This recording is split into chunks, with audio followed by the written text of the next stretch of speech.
Okay, so this set of questions has to do what we just talked about. I want to comment on that's like your first grow like group. I don't know what the word is, but that's really exciting. Like, do you have like any specific goals you want to have for like the summer? Like, are you going on grow? Like going on grow? Are you one of the members, Lisette? I'm not. I'm actually graduating, so unfortunately I can't go. But we have two people we already chose, but we're really going to focus more on kind of a mentorship aspect because we know we talked about, we mentioned that we used to have a mentorship program, but with that transition leadership we went on first, it kind of like we weren't able to carry that through. So we're hoping to like kind of develop more mentorship with the students to build like relationships with the students there and just the staff, and also just meet more of the staff. And because Centro is such a big organization, so we want to focus on like meeting all the different like the legal services and all that we haven't really worked with. Yeah, So we're really excited. I think it's gonna be awesome. that's so cool. Yeah. Okay, so our first question is how is your university and community working to address food insecurity? I can go first, but I don't know a whole lot about this if someone else from UC does. But I know there's a Bearcat pantry where basically there's students can make donations. I'm pretty sure university like there are funds allocated for it, and basically like students who are suffering from food insecurity or like just need any like food supplies can go to the Bearcat pantry um, and get what they need. I haven't volunteered there personally. Does anyone know any more about that? So, No, Jonathan, you go ahead. You. so they do more than just food as well. So they're very good about taking clothes donations and also some small furniture items. And also, if you're like preparing for an interview, they have suits or dresses or like anything like that's more formal that you might need to get a job or an internship. And then also, I think another resource that we have on campus or near campus is we have like a communal fridge, which I thought was quite cool. So people can take what they need, leave what they have. It's just sort of building a community and very like low accountability ways to tackle food insecurity. Yeah, so at Loyola, we actually have something called Hunger Week every year.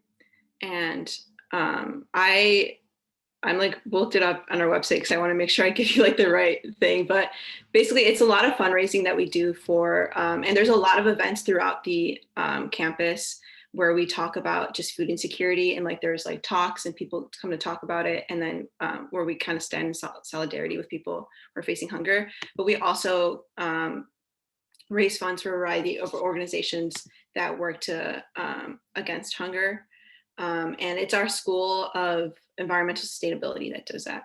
And I know we also do a lot of composting. Is that, yeah, I don't know if I pronounced that right, but we do a lot of that. And we have, we're so huge on environmental sustainability, and we do a lot of that in order to, I think that's just a way to contribute to also just food waste in general. And I know our school is huge on that. I don't know if anyone else from Loyola wants to add to that. That was a little vague, but yeah. Sorry, my internet cut out. Lisette, did you talk about the Food Recovery Network? No, I forgot about Okay, so there's, sorry, I didn't hear fully what you were talking about because like I said, my internet is kind of spotty right now. But there is another organization, student organization on campus that's called the Food Recovery Network, I believe. And what they do is that they basically are contacted by different groups that are on campus. Say like if you are having like a fraternity event and you are catering a bunch of food, obviously not all that food is going to be eaten. So you can contact them and they'll basically like pick it up for you, like no worries about like how you're going to get it to them. And I believe they redistribute it to food shelters, or I haven't checked as of late, but it's a really cool option that they have because you're able to reach out to them like after any event, and yeah, nothing goes to waste. That's really cool. I don't think we do anything like that around here, and I don't even think we do a lot of compost. I wish we did more composting stuff. That's like one of my things to start this summer. Go ahead, Jonathan. We actually did just start the Bearcat Food Recovery Network, like literally like a few months ago. So I'm pretty sure we ripped the idea off from Chicago. It may not have been Loyola, but like it came from Chicago. So we are making steps to reach your guys' level of environmental sustainability. Well, there you have it. Do you think about the composting situation? Because I don't think we have anything about composting. Not as cool.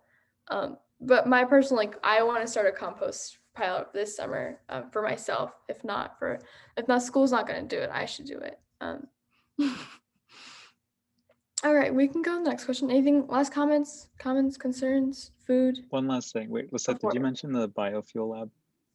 No, I can't believe I It's so forgot cool. about that. That's like literally Okay, so the core of our it's school. really cool. So we have a biofuel lab in one of our buildings, and it was started up like by a student, I'm pretty sure, like the project was.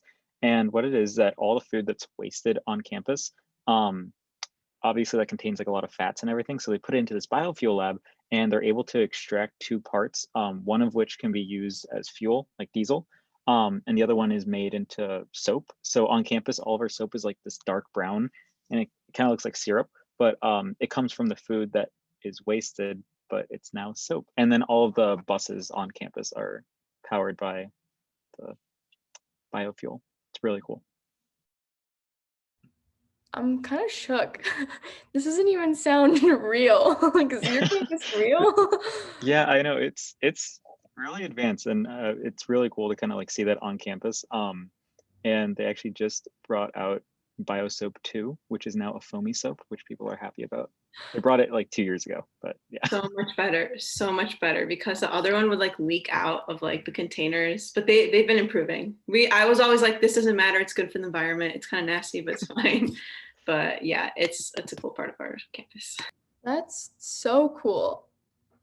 I'll leave it at that. Like, that's so cool. The only thing cool that we have is like a bike kitchen.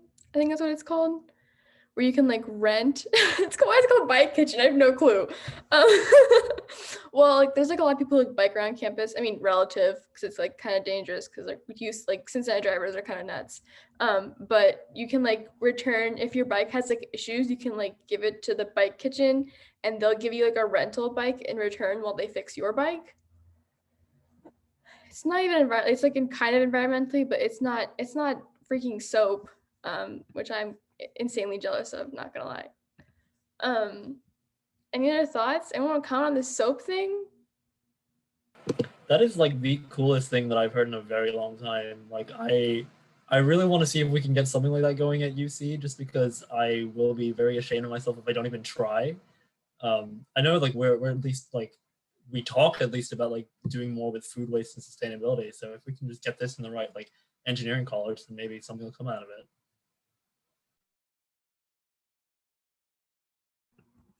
I'll be thinking about that for a while. I'm not gonna lie, just the soap. The next question, again, like, we can take this wherever direction you guys want to, but it's about what impact does food insecurity have on college students and in a community? I want to start us off with that. If not, I honestly, food insecurity like is at the root of all other insecurities too. Like, if you're not able to keep yourself full, like, you're not able to concentrate on anything else. Like, I really struggle to understand how like schools aren't more supportive of students who face these insecurities, because like, you're not able to perform as a student if you're not able to concentrate or like have like your basic needs met, like literally basic needs. Yeah, I don't know why this isn't like being fixed. I mean, it's like being fixed, but like, it's not, I don't know. I think there's not enough being done for these issues. I think it kind of ties into like the last question that we have on here. What do you think a college student's role should be in aiding efforts against humanitarian and public health crises? This food insecurity, one of the ideas we wanted to get across in our presentation is that it is prevalent all over the world. Wherever you are in a community that is experiencing food insecurity. Someone in there is food insecure, and as college students, like, we have access to a community and we have access to resources that has the capacity to make a sizable impact in this problem. Like, even if we just address it on our own campus, like, I mean, UC has 48,000 students. That's a lot of people that we can change the lives of if they were experiencing food insecurity. I think like as college students, we have a lot of responsibility to the community that we belong in, and we also have a lot of power, like being able to hold multi-billion-dollar companies that are our universities to account, and remind them that like we are students, like they do kind of owe us support for these issues. But that's my soapbox for that.